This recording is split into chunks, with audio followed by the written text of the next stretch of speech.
So, ladies and gentlemen, my name is Ridwan Kapasi, and I'm the moderator of Tapbit Global. And today I'm very excited because today we're gonna host one of the famous project called Quantum Resistant Ledger and QRL. And from the Quantum Resistant Ledger, I think today gonna be Michael with us. So the Michael is gonna answer what you are wondering, and my questions are telling about everything and explain about everything that you are wondering about QRL. So I'm also excited today. So Michael, if you're ready, my warm-up question is to you, and all the question except the Twitter questions, I did get ready them, and I studied a lot about your projects, and I do wonder your answers to Excellent. further days. Sounds good. I guess before we get started, I'll do a little intro on myself with my background, if that works. Of course, we. That's why we are here. We wonder who you are and what's your project and Oh, everything. Please okay, good. introduce Now, yourself. I didn't know what I was going to say if you said no. All right. GM, GA, GE, depending on where everyone hails from in the world. My name is Michael Strike. I am the Director of Outreach at the Quantum Resistant Ledger. And my background is primarily route switch firewall process improvement, IT, using Cisco routers, essentially building out DMZs and building DMZs and switching architectures and stuff for large organizations. That's what I call my classical career. I know the other vertical that I find myself in life is my quantum career, which is here at the QRL, where I work in creating YouTube content, creating education about the potential quantum computer threat. And one of the things that I talk about, and I'll probably get into a little bit, is as many things as quantum computers will help with, they'll probably be disrupting just as many. So, just by a show of hands, can I see how many people know what a quantum computer is? Could you do a thumbs up? That'll kind of give me a metric for well, how I answer the questions. Can I see a thumbs up if anyone knows what a quantum computer is? I didn't see any thumbs. Okay, that helps. I've been in ITO for over 20 years, technology expert in I would say multiple disciplines, and I'm here to answer questions and have some fun. So let's do it. Oh, perfect, perfect, perfect. Well, I'm so excited that again. So, artificial intelligence, advanced degree in physics, like high tech, computer systems that rule the world now, and quantum, etc., etc., etc. That we can't predict now. So, the world is changing every day. The house is becoming unpredictable, of course. So, how far do you think this will go? So, can you imagine the peak of this? Sure. So okay, that's a great it's a great question. Here's how I'm going to answer this. If you look at the past couple thousand years, the pace of technological advancement has been, at least for the last 5 to 10% of those 2,000 years, the last 150 years specifically, have been nothing short of remarkable. We've seen the rise of empires powered by innovations like printing presses and the Industrial Revolution in the 18th and 19th centuries, with steam engines, mechanized manufacturing, electricity, telecommunications. All of this has happened in the past 150 years or so. If you start with the Industrial Revolution, I mean, think about this for a second. In 1969, we were on the moon. In 1869, we were all on horses. I mean, if you look at the span of just the years and you try and extrapolate that, if you chart out the progress of technology in the past 150 years, it just skyrockets. So today, as we're kind of on this brink of this quantum era with quantum computers, it's a little difficult to predict where the peak lies, just because there's so much more variability in tech, and we're all so much faster connected. So 100 years ago, let's say you wanted to make let's say 500 years ago, you wanted to make an improvement to a hammer. You'd have to walk over to your neighbor's house. You'd have to talk back and forth or whatever it is. Communication's very, very slow. Today, we're all communicating at the speed of light, right? We're all communicating. How many people are on here? Uh, Hundreds. All right. I'm showing over 1,200 listeners. We're all getting the same information at the same time, and that continuity of information, I think, is going to be one of the biggest things that move tech forward. Now, with all of the brilliant minds in the world and the smartest that are pardon me, right now the most brilliant minds in the world are working on quantum computers in a veil of secrecy that I would describe as similar to the Manhattan Project. So we don't really know what's going on there because quantum computers have so much potential to disrupt, and that makes it really, really difficult to see where tech is going. But specific to quantum, we'll dial that in. We're seeing continuous progress in quantum computers moving forward and becoming more powerful every month, every couple months. It seems like every week there's new news on some new engineering problem that's been solved. So it's hard to speak about technology in general, but as far as quantum goes, we're I think we're going to end up being on the right side of history. So I don't know if it would be helpful, based on the number of thumbs up I saw, to go over what a quantum computer is. Yeah, well, I can't think even imagine for 15 years further. So we'll see what's gonna happen in it. Okay. Yeah, I said that. Yeah, definitely. I can't see even the future the further, like because no one knows what's gonna be in the 10 years later. There's just too much variability. A couple hundred years ago, you could predict where tech was probably going to go. Right now, everyone's connected Yeah. at speed of light. The aggregate of human information is at our fingertips through things like Google, and now we have artificial intelligence, obviously, that helps fill that can create continuity and frameworks and help us move things along faster when we're trying to when we're trying to put something together. So yeah. Okay, Michael. Thank you very much. Perfect. I really wonder if your about project like so. Of course, as a top bit global, we do know your project very well because we listed it. But can you describe your project with a couple of like few sentences from first hand? Because many people who's listen us now and followers, they're very curious about, and our listeners are also very curious about your project. Can you describe, please, with just a couple of sentences? Yeah, I can do that. I'm just going to generally say what a quantum computer is first, and then I'll lead into that, how we address this potential problem. Sure, sure. Okay, Yes, yeah, I think please. that'd be the best way to answer. Um, so if you have a classical computer, it's essentially it goes back to the 40s, around vacuum tubes were invented, then transistors in the 50s, and now we've got integrated circuits, right? And we've got billions of transistors on potentially on this, even on the latest smartphones, billions of transistors, billions of switches. All of that works very deterministically. In other words, if I'm using my iPhone and I send if I'm doing running a calculation, I put the same input in, I expect to get the same input out. Very, very deterministic, very, very predictable.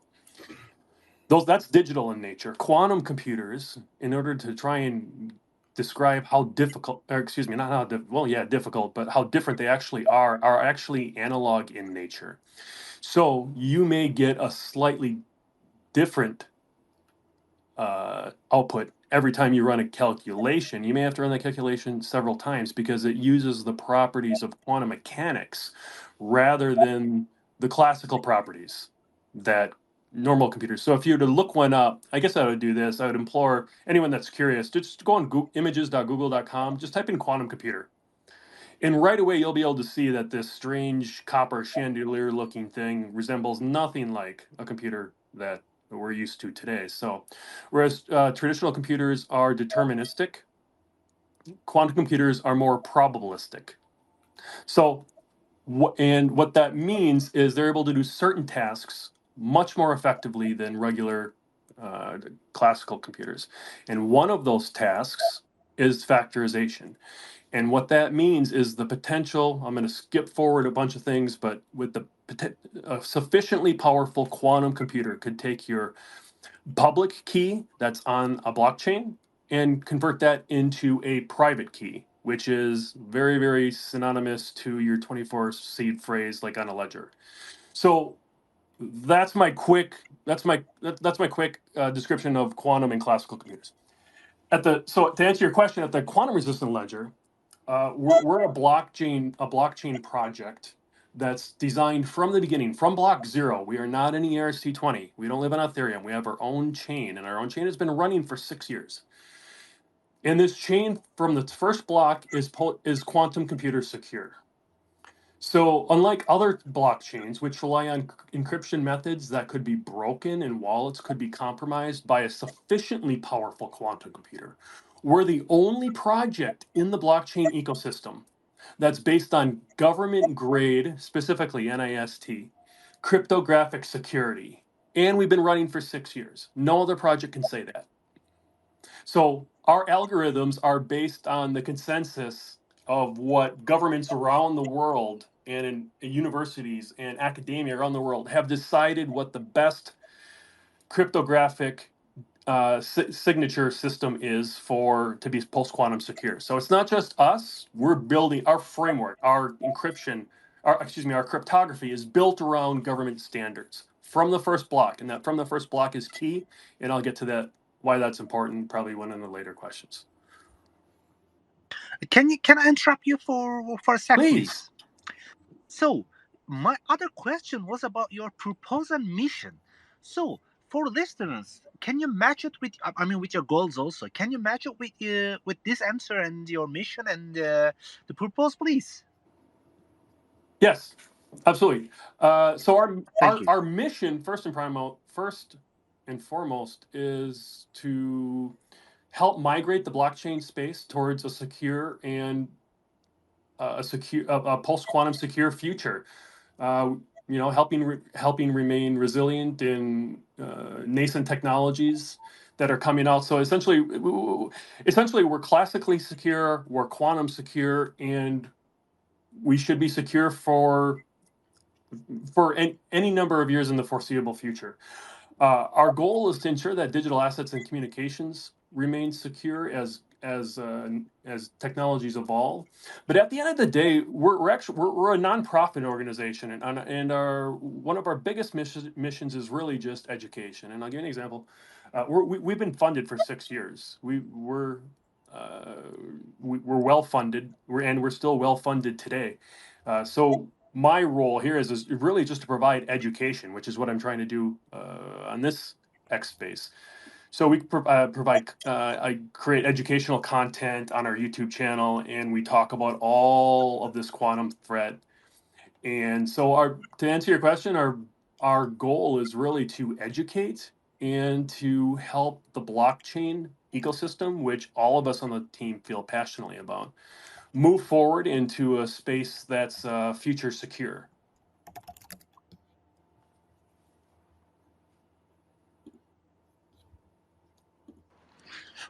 Thank you very much. Thank you very much. It was really good answers, and I think I'm getting on to understand the project very well now. So I have the first of all, before the other question, I want to celebrate you because it was your 6th anniversary. Am I wrong? You are correct. Yeah, thank you very much. So, uh, what I want to ask you that uh, your professionalism in the field of security always comes to just fore. So, both on your website and on all your platforms, I've researched that how you achieve this. Do you think QRL has reached the peak of the high level of the security, as it says? And well, as you claim that, are you that level secure? Sure. So first of all, our project's been audited by two independent firms. Second, we're classical and quantum secure. So classical attacks and future quantum attacks. That's the whole reason for this project. But as you know, one of the ways we do this is through our own internal rigorous research, updates, and by using cryptographic algorithms that are government sanctioned. And in fact, the NIST, I think it was a week or two ago, they just released a new set of cryptographic protocols. And about 2.5 years ago, they released the one we're running on right now, which is XMSS. So when you ask about the security, we're not just talking about classical security. We're more secure depending on how you measure security, what weights you add to it. In some ways, we're more secure than any other blockchain project. Primarily, like I said before, we're an education project, and one of the ways that we maintain one of the ways we do that is through all the content that we produce. And well, since we've been funded for 6 years, well, I'd love it if everyone were to buy our were to jump into the project, buy our coin, and contribute to the chain. My main goal here is really just to do research, reach outs, and to people such as yourselves and the people on this call, and communicate the risks, the potential risks that quantum computers pose to blockchain moving forward. We're not talking really far out. We could be talking 5 years out. In fact, a lot of experts think that it's going to be less than 8. I think it was 8 years. So this is an emergent threat. On the team, we lovingly call it Y2Q. Okay, thank you very much. So, yes, definitely a good answer. And I want to ask you that always. Well, when I ask your white paper and I check there, and I see with the big the big letters in there, like with big letters, it says why use QRL. Can you tell us why the investors or potential investors or the people who follow you use QRL? Sure. So I don't have the web page up, so my answers might be different than what's on the website. But the main reason use QRL is the assurance of long-term security. So as quantum computer progresses, cryptographic methods used by blockchains today will start to become obsolete. QRL provides a solution to this problem by using post-quantum security since the first block. This means that assets on our chain, including our including our coin itself, will remain safe even in the post-quantum world, which we're hoping will make us the blockchain of choice for people that want to be secure against nascent technology or future technology. And one of the things I said was that we've done this since the first block 6 years ago. And I'm just going to use Bitcoin as an example. Bitcoin has different scripts. So on ways to do transactions, it has pay to public key hash.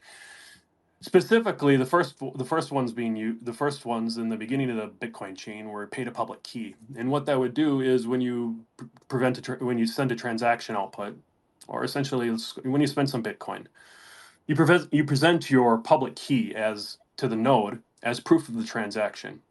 And in pay to public key, that script, there's different ways to do transactions, but in that style, that's the original style. Your public key actually gets written to the blockchain. So many of us have heard the term immutability, right? When it comes to blockchain, the great thing about immutability is that you can replay all of the transactions on the chain and you can verify yourself. That was one of the innovations that Bitcoin brought when it came out, 2009-ish. So if you are writing public keys to the blockchain and anyone can read those keys and there's balances attached to those public keys, a sufficiently powerful quantum computer could just look at that key, turn it into a private key, and just empty the wallet. Now you'll notice that I always say sufficiently powerful quantum computer. To my knowledge and everyone else's knowledge in the field, we're not quite there yet. But all indicators seem to be that this is the way that the world is progressing, and I'm just going to say in probably 5 to 10 years.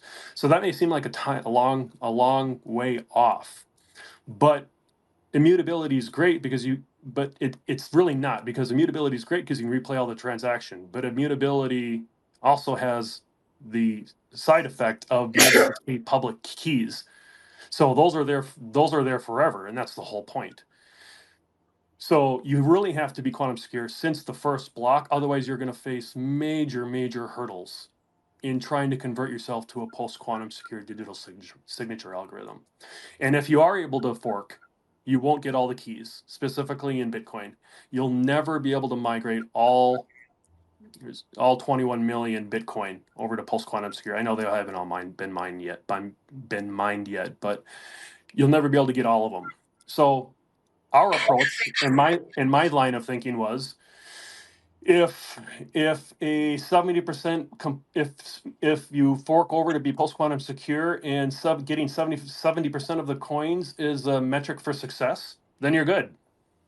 But I don't know about everyone else, but 70% isn't really that great of a grade, and eventually Bitcoin would have to move off of the legacy DSA, so all those coins would be lost, that last 30% or so. That's just an estimate. Oh, thank you very much. I'm getting there. I'm getting there. I think I'm getting what I want to learn. And another question is coming with the website. I checked your website hours, and I see that there attached a great importance to concept of the user centricity.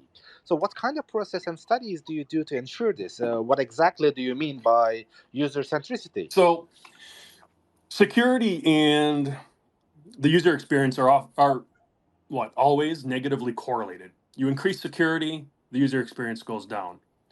I'll say you add MFA or 2FA or two-factor authentication, it's another step that could get screwed up, right? It's another thing that it's another potential hurdle.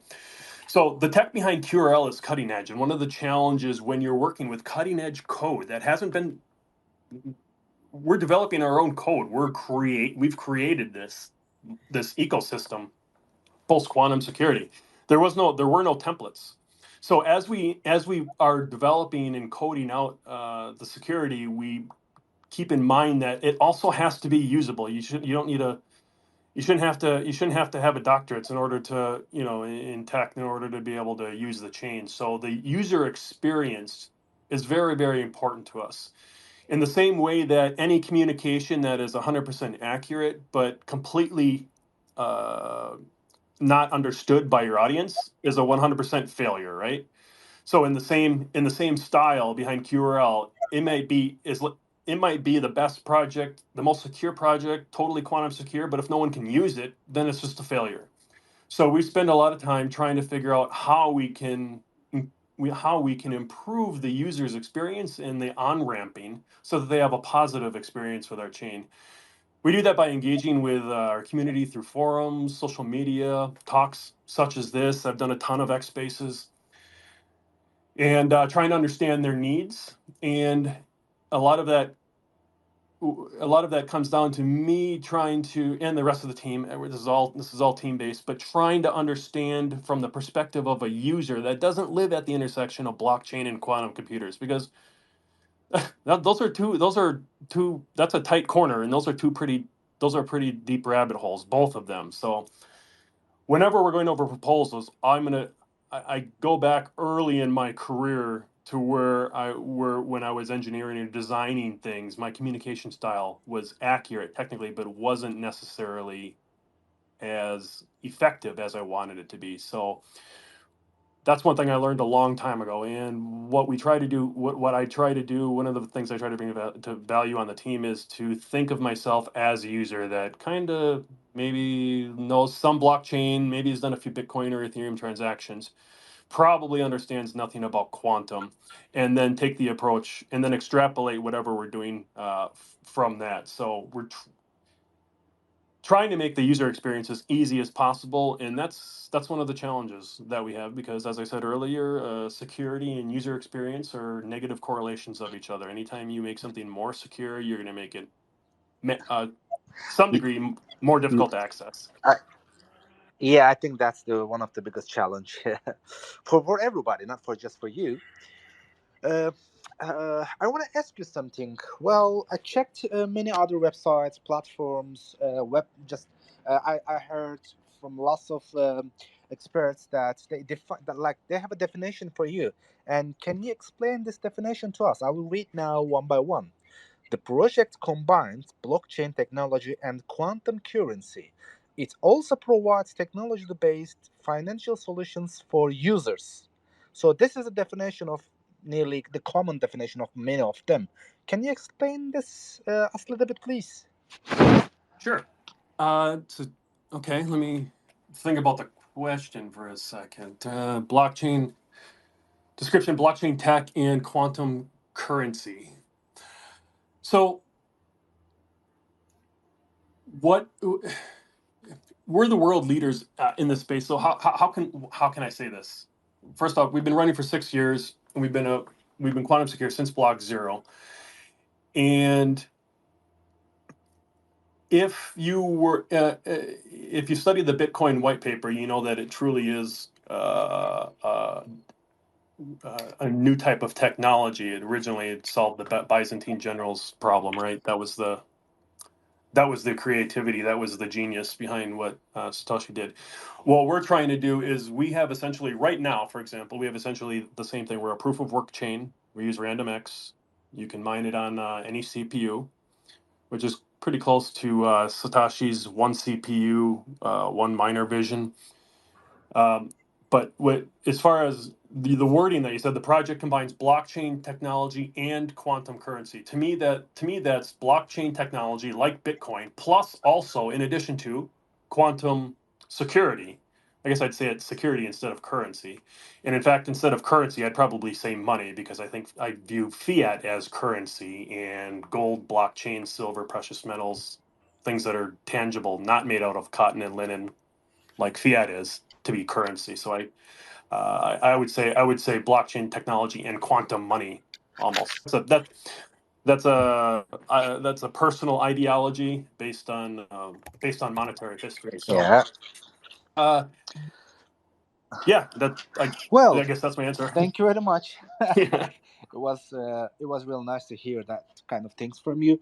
But I think it's time to talk about a little bit the cryptocurrency and token, if you don't mind. Of course. So when I checked that, when you found out it's a project and company like 2018, 16, 18, the cryptocurrency. I mean their value was really nice. It was like the peak of $3.3, I think. But after second half to 2018, it's reduced very sharply, and now it's like not $0.16. But the expert says that by 2030, like it will be like $5. So what's the reason of that decline? And do you think this the forehead? I mean, the prediction is realistically? I love that half-loaded question. Why did our why were we at three plus dollars and now we're on 20 cents or so? First off, I want to change the question. I'm actually going to change two parts of the question to make it a better question, if I'm allowed. First off, we're a coin, not a token. A token's an ERC20. We are not an ERC20. We don't live on another chain. Minor technicality. But I'm going to rephrase your question. As an altcoin, I'm going to rephrase it this way. As an altcoin, how have we been able to make it for 6 years? I think that's really the root of the question. And I'll just answer that our commitment to integrity in everything that we do, not creating pump and dump hype, not fighting Bitcoin or Ethereum, and our wish to genuinely help and secure the blockchain has why we've made it so long as an altcoin. So what is the someone on the call probably knows what's the average lifespan of an altcoin? A year and a half, 1.75 years, 2 years, something like that. We're 6 years running here. As far as the cost, as far as the QRL slash USD pairing, that comes down to a lot of different things. I wouldn't exactly say that, I wouldn't say we're in a bull market quite yet. That has a lot to do with, I mean, it has a lot to do with with a lot of things outside of our control. When it comes to Bitcoin, you'll see a rising tide lift all ships, right? So Bitcoin's at what is I think it's like 60K today. We haven't followed the same progress as Bitcoin has in being close to its all-time highs. That'd put us around what, two, maybe $3 if we were highly correlated with Bitcoin, which we're not. So, but the fact is, the important part is we're well funded, we're nonprofit, we're here to educate, and we're an altcoin that's been around for 6 years. We're based on government grade cryptography that's been peer reviewed by academia and governments to be post quantum secure. No other project can say that.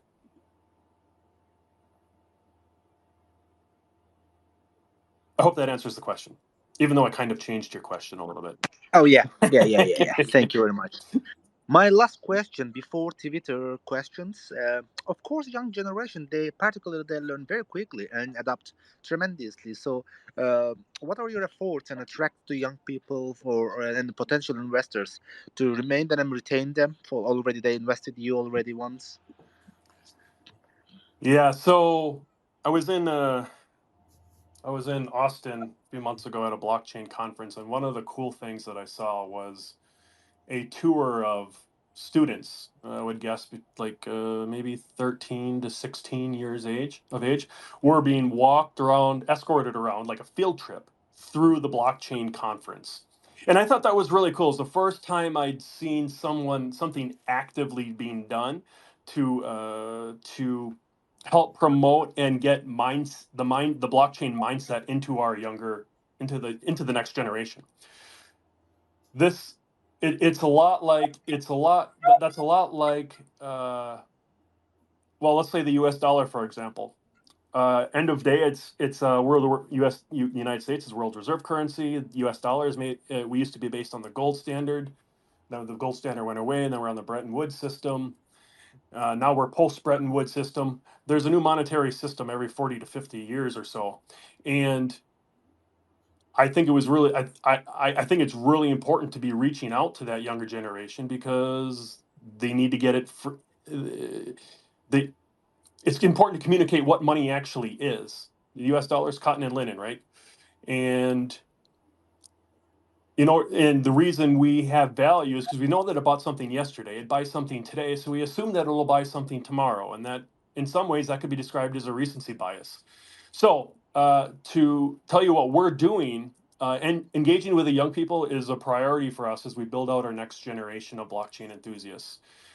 We focus on educational YouTube content, hosting. We host our own hackathons. We've done, oh dear, 2 hackathons in Amsterdam. We've done other events, and we're writing our own code as described earlier because there is no pre-existing code for what we've been doing. And we have dialogues and partnerships with established organizations. And we also have a grant program that can be applied for help. Young people that are interested in this could apply for a grant. If they're a wizard at the keyboard, then they are willing to put in the time, they can apply for a grant and make some money and help move the project forward. And we also provide resources for developers and entrepreneurs to build on the platform. And for our existing community, we maintain regular communications and provide updates on our progress. So the transparency of where the project is at, I think is really important too. But specifically, reaching young people is a challenge. I think for any project. I Yeah, we definitely, I have agree a with couple you of people that on our team because that they are reach out through changing the social media the world. networks as Okay, well. so thank you very much. So I'm going to Twitter questions now.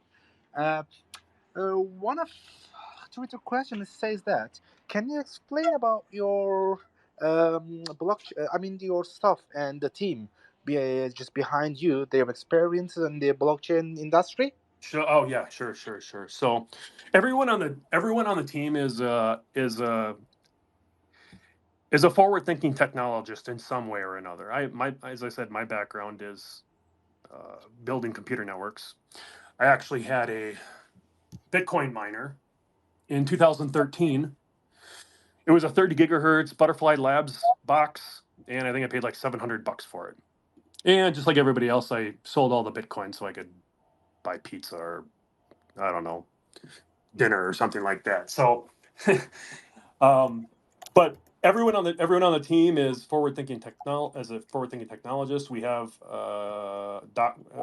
we have doctors on our team that have their own additional fields of study. But everyone on the team brings something unique in their own set of experiences. And a lot of us have been, all of us have been in blockchain space for a long time. So I think 2013 mining, I think that's OG status. I don't know what the official the official year would be, but we've been doing this for a long time. The project's been around for 6 years, as mentioned. So we have the experience. We leverage that, and we're trying to leverage that in a way that communicates educationally, effectively, and prudently. Okay, thank you very much. Another question is, I'm gonna pass it because I think you already answered it about technology innovation and what you're doing in that. So could you please elaborate the system you use to protect user accounts and their transactions, please? Yes, so that's a good one. Okay. Everything comes down to the digital signature algorithm. And the digital C, I'm going to call it the DSA. The DSA is how nodes and miners communicate to each other. So Bitcoin uses SECPK 256K1. That's an extrapolation of elliptical curve cryptography. And that type of cryptography is vulnerable to a sufficiently powerful quantum computer. So when I perform a transaction, I send Bitcoin. That goes to a node. That node then broadcasts it to all the nodes it knows about. The goal is for whenever a miner finds the next block, that when it submits the transaction, the node verifies it, and hopefully the transaction that you submitted is in that node's mempool, which is why it's broadcast everywhere. So while that's happening, the public keys are all in the mempool, and a lot of them are written to the chain. Public keys are everywhere because they were never designed to be secured because they're public. And with that, a sufficiently powerful quantum computer can take a public key and make the private key. And the private key is what builds the transaction on your side. That's the super secret safe thing that you never share with anyone, right? The way that we provide security in this area is we don't use Bitcoin's DSA. We use our completely different, today we use a completely different, since the first block, we've used a completely different digital signature algorithm called XMSS. And this was approved by NIST like 2 or 3 years ago as being a good way to sign transactions for specific use cases, blockchain being one of them. So the code behind how the answer to your question is the code or the protocol, the language between how nodes talk to each other on Bitcoin. They exchange public keys. We don't use public keys. We use cryptographic hashes. It's a hash-based signature algorithm. And for example, like SHA-256, and there's a couple others. And hashes are, in the foreseeable future, considered by the majority of physicists and mathematicians and cryptographers to be post-quantum secure. So when you send a transaction on our network, you're never sending a public key like you are on Bitcoin. The information's never presented. It hasn't been presented ever since the first block. So there's nothing to scrape. There's nothing to pull from the immutability of the ledger. There's nothing there that's going to provide you any information because it's all based on an XMSS Merkle tree, which is hash-based. I know that probably sounds like a lot. That's the easiest way. I know I tried. I said earlier I was going to try to be an effective communicator, right? Yeah, I Yeah, did say yeah, that. yeah. That's a challenge that we have at the intersection of blockchain, the digital signature algorithm, and quantum computers.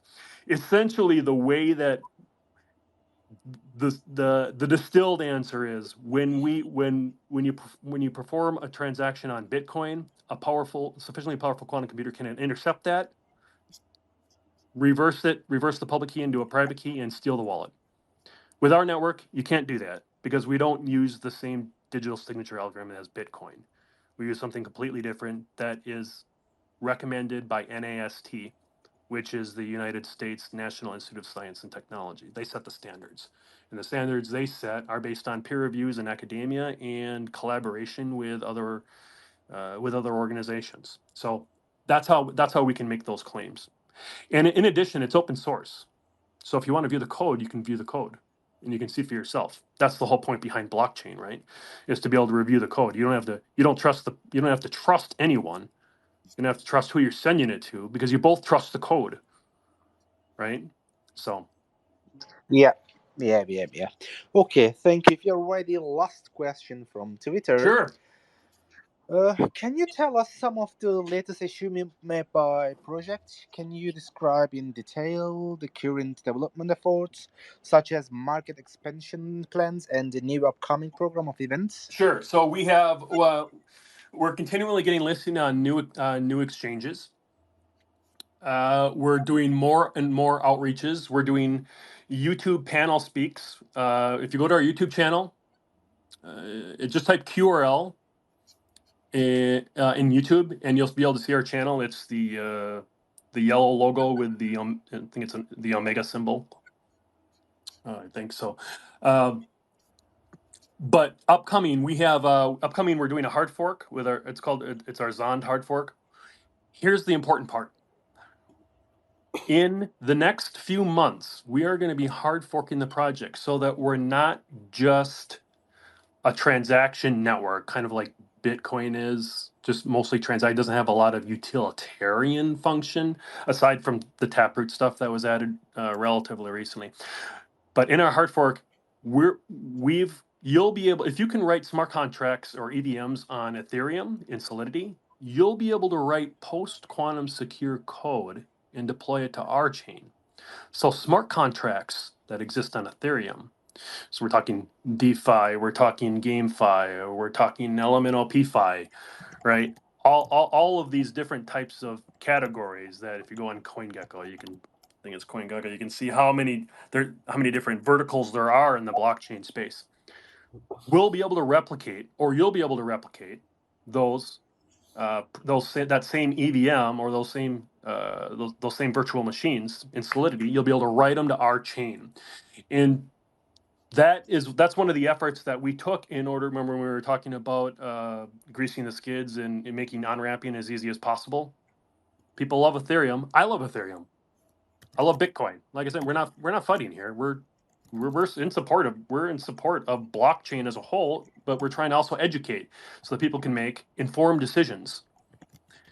So we have the hard fork coming up. We have the EVM compatibility coming up. We have what else? I'm missing a couple things. But the important part is the Solidity compatibility. You know, that doesn't mean, when I say that, I don't mean that QRL will be able to talk to Ethereum, because that's much more difficult, because we'd have to follow Ethereum's rules, which are based on the digital signature algorithm that isn't post-quantum secure. But you'll be able to take the code, the smart contract code, tweak it, maybe 5%, change the addressing a little bit, and then run it on our chain.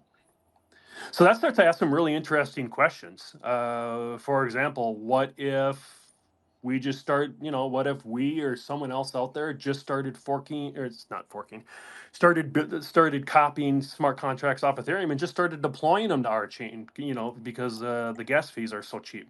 So there's a lot of potential in the future, and we're networking with the right people. We're in good shape here. I'm really excited about this project. I've been on it for about 3.5, almost 4 years. Oh man, it's been a long. I'm getting old.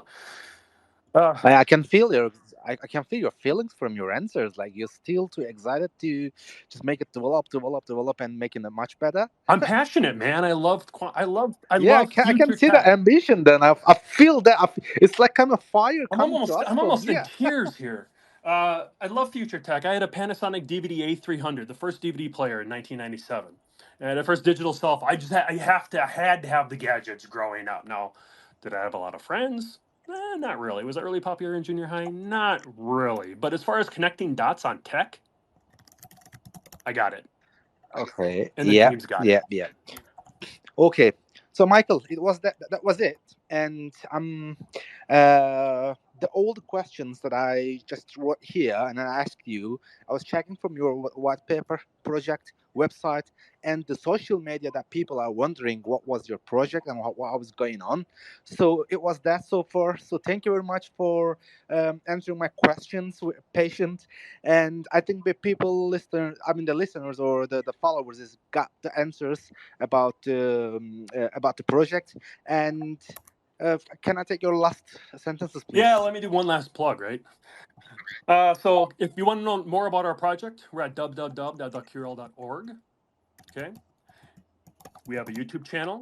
We just finished we just Yeah. finished a really cool series on the history of cryptography. We got 6 episodes. If anyone on this call is genuinely interested in learning about the history from ancient cryptographic ciphers all the way up through encryption, through asymmetric encryption of the 70s, up through DSAs and Bitcoin, on how we got here, there's an excellent series on YouTube that we did. So search for that. It's hosted by me, so I mean, obviously, I think it's amazing. Uh, and you jump into our Discord group. Half joke. Discord. Jump into our Discord group. We've got people in. We've got people in there. Let me. You're cracking me up here. Don't make me. I'm trying to talk. We've got people in our Discord community that have been there since the beginning of the project. So these are all passionate guys. They're all well versed at the intersection of quantum and blockchain. So YouTube, Discord, follow us on Twitter. We're at QR Ledger. I just realized that I joined with my own personal account, but we are at QR Ledger on X. And I think I've even got like 2 other AMAs today. I'm not really sure. I'm going to try to build that into my work schedule. So lots of cool fun stuff coming. So I'd love it if some people from this channel, we've had anywhere between 500 to 1,200 people on here, jumped into our Discord and ask some questions about what we talked about. You know what, if you jump into our Discord, we'll throw you some quanta. Just jump in there and say, hey, I was listening to Strike, he was talking about this, what about this? Ask the question, say that you mentioned me, and we'll send you some free quanta. I'm sure the Okay. rest of the team's So going to be happy listeners, about that, since I just made it up. yeah, listeners and followers, I think checking the project now, isn't it? Yeah. Yeah. So Michael, thank you very much for everything, and maybe one day we can talk again about Oh project. yeah. So I suspect it. so, ladies and gentlemen, it was it today, and we had a really good conversation, a really good EMA event with the quantum resistant ledger, and from there, as a Michael he told us with his experiences and the projects. He answered everything about it, and it was a good conversation. So please don't forget that there's a listed in the Tapbit Global already, and you can have a look in there. And till another EMA, please take yourself in easy. And if you want to have a look our social media, please follow our social media in there, and you will find all the updates and the upcomings. So have a good day for everyone. Have a good weekend. Thanks everyone. See ya. Have a good weekend.